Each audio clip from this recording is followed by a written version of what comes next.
कहानी की शुरुआत में जंगल के बीच हम मार्टिना नाम की एक औरत को देखते हैं जो कि अपनी कार में बैठकर कहीं जा रही होती है। दरअसल वो अपने फ्रेंड्स ह्यूगो और लूसी के साथ एक फॉरेस्ट होम में जा रही थी। ये जगह ह्यूगो और लूसी की ही थी और वो तीनों यहाँ पर शिकार करने और एंजॉय करने जा रहे थे। उन्होंने प्लान किया था कि वो रोज एक जानवर का शिकार करेंगे और उसका टेस्टी खाना बनाकर पार्टी करेंगे। वहाँ पहुँचते ही लूसी थक जाती है और ह्यूगो से कहती है कि पास ही में एक पब है, चलो वहाँ जाकर हम खुद को रिलैक्स करते हैं। इस पर ह्यूगो भी मान जाता है और वो मार्टिना से कहते हैं कि तुम घर को लॉक करके यहाँ पर आराम से रहो, हम सुबह तक वापस आ जाएंगे। जिसके बाद वो वहाँ से चले जाते हैं। लेकिन अगली सुबह भी जब वो वापस नहीं लौटते तो मार्टिना उन्हें ढूंढने लगती है। जिसके बाद वो पहाड़ों के बीच से होते हुए एक गांव की तरफ जाने लगती है। वहीं ह्यूगो और लूसी का पालतू कुत्ता भी उसके साथ ही चल रहा था। तभी अचानक वो कुत्ता भौंकने लगता है और वहीं पर रुक जाता है। फिर जब मार्टिना आगे बढ़ती है तो वो किसी चीज से टकरा जाती है। वो ये देखकर हैरान थी कि वहां पर तो कुछ भी नहीं था, तो उसे आखिर रोक क्या रहा है। वो ऊपर हाथ लगाती है।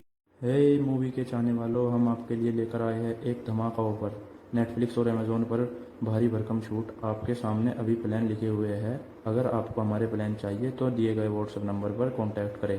नेटफ्लिक्स और अमेजोन जैसे किसी भी प्लेटफॉर्म के लिए संपर्क करें। तो उसे पता चलता है कि उस जगह पर एक इनविजिबल दीवार है जो किसी को दिखाई नहीं देती, लेकिन वो बहुत मजबूत है। अब मार्टिना बहुत कोशिश करती है, लेकिन ना तो वो उसे तोड़ सकती थी और ना ही उसे पार कर सकती थी। अब कुछ देर दम लगाने के बाद वो वहीं थक कर बैठ जाती है। जिसके थोड़ी देर बाद वो फिर कोशिश करती है, लेकिन नाकामयाब रहती है। कुछ घंटों बाद वो घर वापस जाने का फैसला करती है और कुत्ते को लेकर वहां से जाने लगती है। अगले दिन सुबह वो फिर से उसी जगह पर जाती है, ये देखने के लिए कि कहीं ये उसका भ्रम तो नहीं था और वहां पर सचमुच में कोई दीवार है भी या नहीं। लेकिन इस बार भी वो उस जगह को क्रॉस नहीं कर पाती। अब ये देखकर उसे डर लगने लगता है। फिर जब वो वापस घर लौट रही होती है तभी वो रास्ते में एक बूढ़े कपल को देखती है जो कि वहां पर कुछ काम कर रहे थे।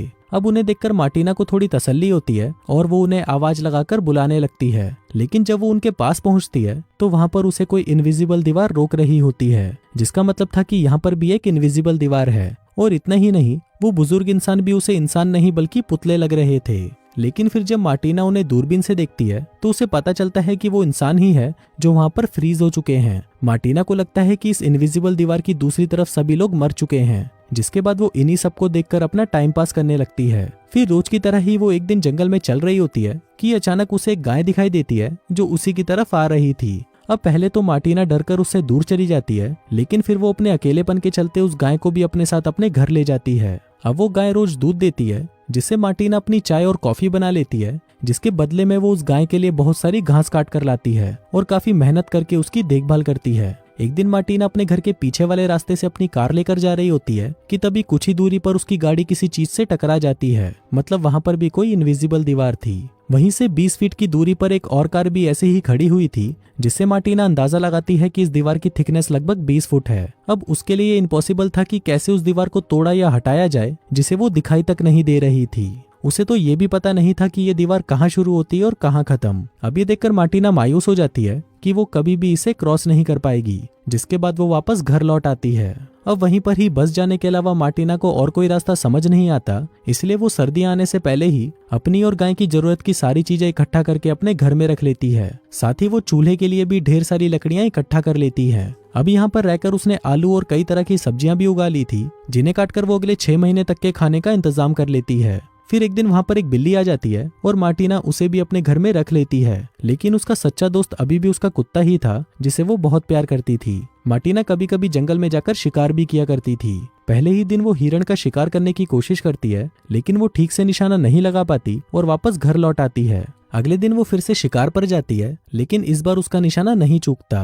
वो मरे हुए हिरण को अपने घर ले आती है, जिसके बाद वो उसे काटकर और पकाकर खा जाती है। फिर अगले दिन वो एक पहाड़ के ऊपर पहुंचती है, जहां इतने खूबसूरत से आसमान को देखकर वो प्रकृति की सुंदरता में खो जाती है और वहीं पर सो जाती है। फिर जब वो घर लौटती है तो उसे पता चलता है कि उस बिल्ली ने बच्चा दे दिया है। अब धीरे धीरे दिन बीतते हैं और ऐसे ही कई महीने निकल जाते हैं। मार्टिना की जिंदगी बहुत ही आराम से कट रही होती है। लेकिन एक दिन अचानक बहुत तेज तूफान आता है और बर्फ गिरने लगती है, जिसके चलते वो बिल्ली का बच्चा ठंड से मर जाता है और मार्टिना दुखी होकर उसे दफना देती है। मार्टिना अपने रोज के एक्सपीरियंस को एक डायरी में लिख रही थी ताकि वो अपने इन दिनों को कभी भूल ना पाए। और बाहरी दुनिया से इस तरह से दूर रहते रहते उसे डर लगने लगता है कि कहीं वो पागल ना हो जाए। उसके पास एक ही डायरी होती है जिसके भर जाने तक ही वो उसमें लिख सकती थी, और जब वो डायरी भर जाएगी तो उसकी कहानी भी वहीं खत्म हो जाएगी। कुछ ही दिनों में बाहर बर्फबारी बहुत ही तेज हो जाती है और अब मार्टिना घर में बंद होकर रह जाती है। उसके पास खाने पीने की सभी चीजें घर पर ही थी, इसलिए वो कुछ न कुछ पकाकर खा लिया करती थी, लेकिन वो कहीं बाहर नहीं जा सकती थी और सारा दिन घर में ही बंद रहती थी। इसी बीच उस गाय का बछड़ा भी हो जाता है और मार्टिना डिलीवरी में उस गाय की मदद करती है और बहुत ही मुश्किल से उस बछड़े को बाहर निकालती है। अब मार्टिना उस बछड़े को भी संभालती है, जिसके बाद देखते ही देखते सर्दियों का मौसम भी चला जाता है। उसकी डायरी में 25 में लिखा होता है, जिसमें मार्टिना लिखती है कि इस जंगल में रहते हुए 1 साल बीत चुका है और इसकी एनिवर्सरी मनाने में पहाड़ पर जाने वाली हूँ। जिसके बाद वो कुत्ते को लेकर पहाड़ पर जाती है और शाम तक अपना टाइम वहीं बिताती है। वो सोचती है कि जो हो गया सो हो गया, आज से मैं एक नई जिंदगी की शुरुआत करूंगी। जिसे सोचकर वो घर लौटती है और अब वो पहले जैसी मायूस नहीं होती। जिसके बाद वो अपनी डायरी को पढ़ने लगती है। अब और वक्त बीतता है और कई साल गुजर जाते हैं। जिसके बाद एक बार फिर से सर्दियों का मौसम आता है और मार्टिना उसका सामना आसानी से कर लेती है। फिर बसंत का मौसम आता है, जहां मार्टिना एक सफेद कौवे को देखती है जो कि थोड़ा घबराया हुआ था क्योंकि बाकी के काले कौवे उसे भगा रहे थे। उसे देखकर मार्टिना को लगता है कि ये कौवा भी मेरी तरह है, जो कि जंगल में अकेला है और बाकी लोगों से उसका कोई संबंध नहीं। लेकिन फिर भी वो घबराकर भागा नहीं, बल्कि उसने अपनी जिंदगी के असली मकसद को समझा और उसे खुशी खुशी अपनाया। अब उस कौवे में अपने आप को देखकर मार्टिना को उससे हमदर्दी होने लगती है। वो उस कौवे को खाना देती है और कुछ दिन यूं ही बीत जाते हैं। अब मार्टिना धीरे धीरे अपनी पुरानी जिंदगी भूलने लगी थी। एक दिन वो अपने कुत्ते के साथ पहाड़ से लौट रही थी, लेकिन जब वो नीचे जाती है तो वो ये देखकर शॉक्ड हो जाती है कि एक पागल आदमी उसके गाय के बछड़े का सिर काट रहा होता है। उस आदमी को देखकर लग रहा था कि शायद वो भी मार्टिना की तरह ही उन दीवारों के बीच में फंस गया था, लेकिन वो मार्टिना जैसा सुलझा हुआ आदमी नहीं था, बल्कि वो यहाँ पर अकेले रह रहकर पागल हो चुका था।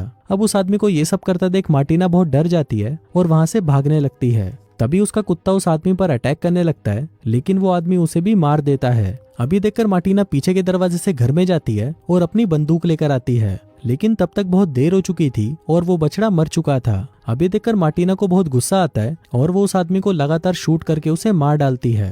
वो उस बछड़े के पास जाती है जो कि मर चुका था, जिसके बाद वो अपने कुत्ते के पास आती है और उसे गोद में लेकर रोने लगती है। फिर मार्टिना उस पागल आदमी की लाश को घसीटते हुए उसे पहाड़ से नीचे फेंक देती है, जिसके बाद वो उस बछड़े और उस कुत्ते को भी दफना देती है और उसका अंतिम संस्कार भी करती है। जिसके बाद से वो अपनी अकेली जिंदगी को फिर से अपना लेती है। वो अपनी गाय को घास चराने लेकर जाती है, जिसके साथ ही वो आलू और कई तरह की सब्जियां उगाती हैं। जिसके बाद दोबारा सर्दियों का मौसम आ जाता है। फिर एक दिन वो अपनी डायरी में 25 फरवरी को लिखती है, जो कि इस डायरी का आखिरी पन्ना होता है। इसके बाद अब जो भी होगा वो उसे लिख नहीं पाएगी। उसे उन बातों को अपने दिल में ही रखना होगा और बाकी की जिंदगी इस उम्मीद में बितानी होगी कि शायद वो कभी यहाँ से निकल पाएगी। उसके चारों तरफ की ये इनविजिबल दीवार गिर जाएगी और वो जंगल वाला रास्ता वापस से खुल जाएगा। अब उम्मीद रखने के अलावा वो और कुछ नहीं कर सकती थी।